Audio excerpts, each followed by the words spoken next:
Subscribe कीजिए हमारे educational channel को और बेल आइकन दबाइए सबसे पहले वीडियो पाने के लिए। हेलो बच्चों, स्वागत है आप सभी का आपके अपनी ऑनलाइन क्लास में और मैं हूं आपका आशीष सर। हमारा पाठ चल रहा है कृतिका में जॉर्ज पंचम की नाक। और इस पाठ में अभी तक आपने पढ़ा इंग्लैंड की रानी एलिजाबेथ जो कि भारत दौरे पे आने वाली हैं और इसकी शुरुआत भारत में खास करके दिल्ली में जोरों शोरों पे चल रहा है। रानी के स्वागत में जॉर्ज पंचम की मूर्ति का लगना और एकाएक मूर्ति से नाक का गायब हो जाना भारत के सरकारी सिस्टम को हिला के रख देता है। मूर्तिकार को बुलाया जाता है और मूर्तिकार पूरे भारत के दौरे पे निकलता है, लेकिन पत्थर नहीं मिलता है, हताश लौट के आता है। उसके बाद भारत के नेताओं की मूर्तियों से नाक का नापना और सभी की नाकों का बड़ा निकलना और भी समस्या को गंभीर बना देता है। और इसके बाद आगे क्या होता है, क्योंकि नाक का लगना बहुत ज़्यादा जरूरी है। अगर नाक न लगे तो हम सभी भारतवासियों की नाक कटने वाली बात है। तो आज की वर्कशीट नंबर 73 30 दिसंबर में हम पढ़ने और समझने वाले हैं इस पाठ का अंतिम और आज का मज़ेदार ये सेशन आपके लिए होने वाला है। तो वीडियो को लाइक जरूर कीजिए और अपने दोस्तों को अपने क्लास ग्रुप में भी अपने से जरूर शेयर करना है। तो चलिए, मूर्तिकार सभी नेताओं की मूर्तियों से नाक टटोलता है, लेकिन सबकी बड़ी हो जाती है। सब सुनकर हताश हो जाते हैं, सब झुंझलाने लगते हैं। मूर्तिकार ने ढांढस बंधाते हुए आगे कहा कि सुना है बिहार सेक्रेटेरिएट के सामने सन 42 में शहीद होने वाले बच्चों की मूर्तियां हैं। शायद बच्चों की नाक ही फिट बैठ जाए, क्योंकि बाकी नेताओं की नाकें बड़ी निकल रही हैं, तो बच्चों की नाक छोटी होंगी तो जो कि जॉर्ज पंचम में फिट बैठ जाएगी। यह सोचकर वहां भी पहुंचा, उन बच्चों की नाकें भी इससे बड़ी निकली। अब बताइए मैं क्या करूं। तो यहाँ पर मैंने आपको पहले बताया कि आप नाक शब्द को दो जगह लेंगे। एक जगह हमारे चेहरे पे नाक और दूसरी जगह हमारे जो इज्जत है उसे भी हम नाक कहते हैं।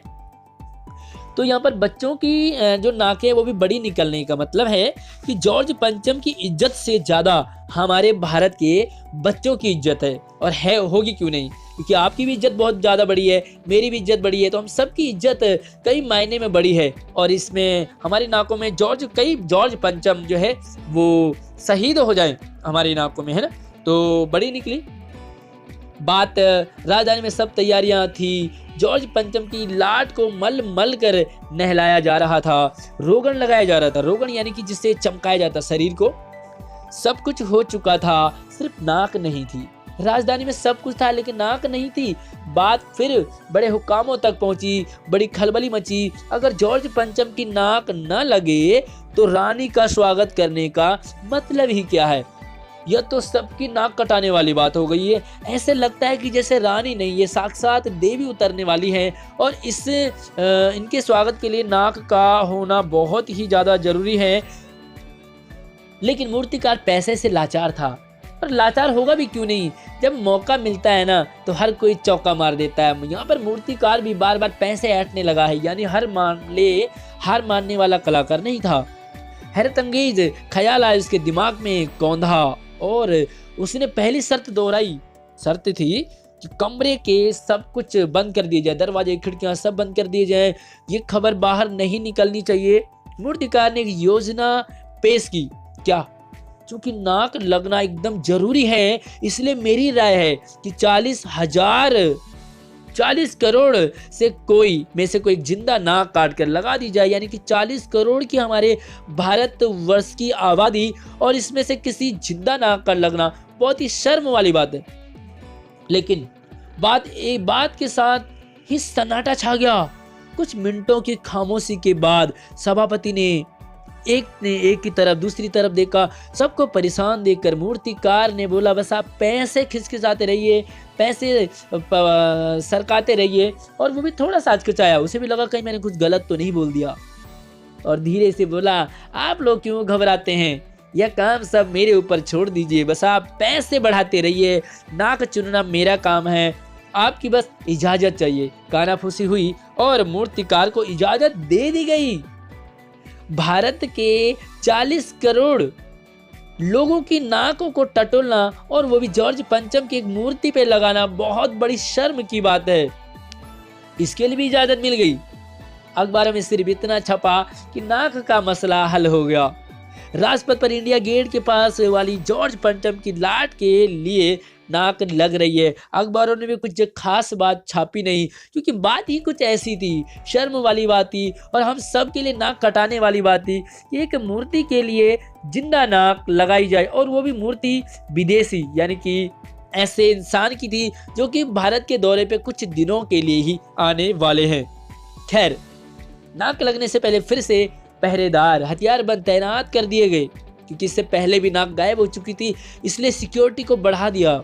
मूर्ति के आसपास का जो सारा तालाब था उसे सुखाकर साफ किया गया, उसकी रवाब यानी कि गंदगी पूरी निकाली गई, उसमें ताज़ा पानी डाला गया ताकि जो नाक लगे, जिंदा नाक, वो ताज़ा रहे, वो सूखने न पाए।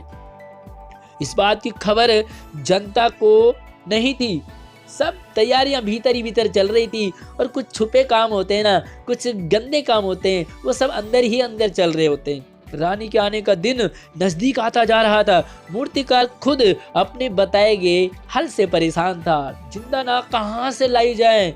जिंदा नाक लाने के लिए उसने कमेटी वालों से कुछ और मदद मांगी, थोड़ा और पैसे खिसकाते रहिए, यही मौका है। और हम भी तो यही मौका ढूंढते हैं, दूसरे को परेशान देख करके उनकी परेशानी का फायदा उठाते हैं। वह उसे दे दी गई, सारे पैसे दे दिए गए, लेकिन इस हिदायत के साथ कि खास दिन हर हालत में नाक लग जानी चाहिए। और यह दिन आया, जॉर्ज पंचम की नाक लग गई, और वो भी जिंदा नाक। उस दिन अखबारों में एक बात गौर करने की थी, उस दिन देश में कहीं भी कोई उद्घाटन नहीं हुआ, किसी ने कोई फीता नहीं काटा, कोई सार्वजनिक सभा नहीं हुई, कहीं भी किसी का अभिनंदन नहीं हुआ, और ना ही कोई मान पत्र भेंट करने की नौबत आई, यानी कि कोई भी शुभ काम नहीं हुआ। अखबारों ने कुछ ऐसा छापा ही नहीं, क्योंकि शुभ कर्म होगा ही कहाँ से। किसी हवाई अड्डे या स्टेशन पर स्वागत समारोह नहीं हुआ, किसी का ताजा चित्र नहीं छपा, अखबारें सब सूनी थी, अखबारों में कुछ ऐसा नया नहीं छपा। आखिर शुभ कर्म होते कैसे? सब अखबारें खाली थी, पता नहीं ऐसा क्यों हुआ। सब अखबार वाले, न्यूज़पेपर वाले भी सन्नाटा छाए हुए थे। नाक तो सिर्फ एक चाहिए थी, वह भी बुत के लिए, लेकिन आज 40 करोड़ लोगों की नाक कट गई थी।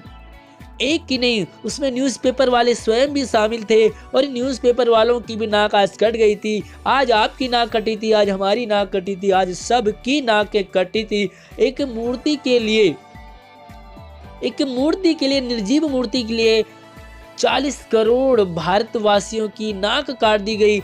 बहुत ही शर्म वाली बात है। यह हमारे भारत का सिस्टम है, यह हमारे भारत का तंत्र है। हमारे भारत में ऐसा ही होता है, हम दिखावे के लिए क्या कुछ नहीं कर बैठते हैं। तो प्यारे बच्चों, ये है आज की वर्कशीट। तो इसके 4-5 सवाल है, बहुत ही आसान से हैं, तो चलिए इन पे हम विचार करते हैं। पहला सवाल था कि जॉर्ज पंचम की नाक को फिर से लगाने के लिए मूर्तिकार ने क्या क्या प्रयास किए। तो चलिए इसका आंसर, मूर्तिकार क्या क्या प्रयास किए उसने। मूर्तिकार पहले पत्थर की तलाश में पहाड़ों पर गया, आपने पिछली वर्कशीट में पढ़ा। उसके बाद नेताओं की मूर्तियों से नाक हटाकर लगाने की बात कही, फिर बच्चों वाली नाक की बात की, इससे भी बात नहीं बनी तो मूर्तिकार ने जिंदा नाक लगाने की सलाह दी, और ये जिंदा नाक लगाने वाली सलाह ही सबसे बड़ी खतरनाक सलाह थी। दूसरा सवाल, नाक लगाने से पहले क्या क्या तैयारियां की गई। तो नाक तो जब लगेगी उसी दिन, उससे पहले क्या क्या नाक लगानी तैयारी थी। नाक लगाने से पहले फिर से हथियारबंद पहरेदार तैनात किए गए। मूर्ति के आसपास का सारा तालाब सुखाकर साफ किया गया, तालाब से रवाब निकाली गई और उसमें ताजा पानी डाला गया, ताकि जिंदा नाक आसानी से लगे और ना ही वो तालाब सूखने पाए। तो यहाँ पर आसानी से लग जाए लेकिन तालाब सूखे ना, इसलिए वहाँ पर साफ करवाया गया। तीसरा, अखबारों ने जिंदा नाक लगाने की खबर को किस तरह प्रस्तुत किया। तो जिंदा नाक लगनी थी, खबर हर एक पल छप जाती है, छोटी से छोटी खबर छप जाती है, लेकिन इस खबर पर आखिर सभी अखबार वाले मौन थे। जिंदा नाक लगाने की खबर अखबारों में सिर्फ इतना छपा कि जॉर्ज पंचम की नाक का मसला हल हो गया। आखिर क्या छापते कि भारतवासियों की नाक कटने वाली है। राजपथ पर इंडिया की गेट के पास वाली जॉर्ज पंचम की लाट की नाक लग रही है, लेकिन लग कहां से रही है सब कुछ पता होते हुए भी अखबार में सच्चाई नहीं छपी। आखिर ऐसा ही होता हमारे भारतवर्ष में, न्यूज रिपोर्टर अक्सर ऐसा ही करते हैं। और चौथा सवाल है, जॉर्ज पंचम की नाक लगाने वाली खबर के दिन अखबार आखिर चुप क्यों थे? तो 40 करोड़ भारतवासियों के मुंह पे तमाचा था। इंग्लैंड की रानी एलिजाबेथ को खुश करने के लिए एक जिंदा नाक लगाई जा रही थी, वो भी हमारे भारतवासियों की। अर्थात ब्रिटिश सरकार को खुश करने के लिए सभी भारतवासियों ने अपनी नाक कटवा दी। स्वयं अखबार वालों की भी नाक कटी थी, थी लिखेंगे यहाँ पर। इस खबर को छापने के लिए उन्हें शर्मिंदगी महसूस हो रही थी, इसलिए सभी अखबार वाले चुप थे। सभी अखबार चुप थे कि आखिर एक मूर्ति तो थी, और मूर्ति के लिए सजीव की नाक काट देना बहुत शर्म वाली बात थी, अफसोस वाली बात थी, और हम भारतवासियों को डूब मरने वाली बात थी। लेकिन करें क्या, हमारा भारत का सिस्टम ही कुछ ऐसा है। तो प्यारे बच्चों, पांचवा एक एक्टिविटी है आपके लिए। यह पाठ एक व्यंग्य रचना है। आपको पल पल में इसमें व्यंग्य मिलता दिखाई दिया होगा, जिसमें मौजूदा व्यवस्था पर और कुछ कथनों के द्वारा करारी चोट की गई है। जैसे फाइलें ये सब कुछ हजम कर चुकी है। इस पाठ में प्रयुक्त इस प्रकार के कुछ और कथन हमने ढूंढने हैं और वो लिखने हैं। तो चलिए, आज तो खाली एक वर्कशीट है, लेकिन इसमें और भी काफ़ी सारे ऐसे व्यंग्य आए हैं। तो सबसे पहले हम शुरुआत करते हैं पांचवें सवाल का। पहला, गश्त लगती रही, लाट की नाक, ये नाक है, लाट की नाक चली गई। यानी कि हमारे भारत में ऐसा ही होता है, सब कुछ हमारे सामने गायब हो जाता है। यानी कि सरकारी सिस्टम से पैसों का ऐसे गायब हो जाना, नेता लोग इतना घोटाला करते हैं, तो उसी घोटाले की यहाँ पर बात की गई है। दूसरा है, शंख इंग्लैंड में बज रहा था और गूंज हिंदुस्तान में आ रही थी। आखिर हमारे न्यूज़पेपर में होता ही तो यही है, ऐसी ऐसी खबरें छपती हैं जिनका कि कोई मतलब नहीं होता, लेकिन जिस खबर को छपना होता है वो खबर तो कहीं दूर दूर तक होती भी नहीं है। तो यही यहाँ पर बताया जा रहा है कि रानी आ रही है। आखिर इस खबर को छपने का कोई मतलब नहीं था, लेकिन हमारे हिंदुस्तान के अखबारों में छप रहा था। तीसरा है कि विदेशों की सारी चीजें तो हम अपना ही चुके हैं। बहुत बड़ी बात है, आज हम सिर्फ शरीर से काले हैं, सिर्फ चेहरे से काले हैं, बाकी सब कुछ हम विदेशों का अपना ही तो चुके हैं। कपड़े, खाना पीना, रहन सहन, चाल ढाल, रंग रूप, पहनावा, सब कुछ हम विदेशों का अपना चुके हैं। तो यहाँ पर इसी करारे व्यंग्य को लेखक ने दर्शाया है। चौथा है कि नाक तो सिर्फ एक चाहिए थी। यहाँ पर ये नाक है, मिसप्रिंट ज्यादा हो रहा है, नाक तो सिर्फ एक चाहिए थी। बहुत बड़ा व्यंग्य है कि हमें मूर्ति के लिए एक नाक चाहिए थी, लेकिन कितनी कट गई? 40 करोड़ नाकें कट गई थी। पांचवा है कि नई दिल्ली में सब कुछ था, सिर्फ नाक नहीं थी। तो देखो, दिल्ली में आजकल सब कुछ है, आपको खाना मिलेगा, कपड़े मिलेंगे, सारी फैसिलिटीज मिलेंगी, लेकिन नाक नहीं मिलेगी। लोग एक दूसरों की इज्जत नहीं करते हैं, ना ही घर में इज्जत, ना ही बाहर इज्जत, ना ही बहन बेटी की इज्जत, ना ही पापा भाई की इज्जत। यहाँ पर दिल्ली में सबसे बड़ी प्रॉब्लम है वो है इज्जत की, ना कोई इज्जत करता है यहाँ पर। और छठा है, सड़कें जवान हो गई, बुढ़ापे की धूल साफ हो गई। मतलब इतने लंबे टाइम बाद जो काम नहीं हुआ था वो यहाँ पर हो गया था। सारे सड़कों को इतना साफ कर दिया गया, चमका दिया गया कि जवान कर दिया, बुढ़ापे से जवान सीधा बना दिया। तो ये थी आपके पास व्यंग्यात्मक जॉर्ज पंचम की नाक। कैसी लगी? कोई सुझाव हो, कोई वीडियो के रिलेटेड, मुझे कमेंट में जरूर बताना। वीडियो को लाइक कीजिए, अपने दोस्तों को जरूर शेयर कीजिए। धन्यवाद।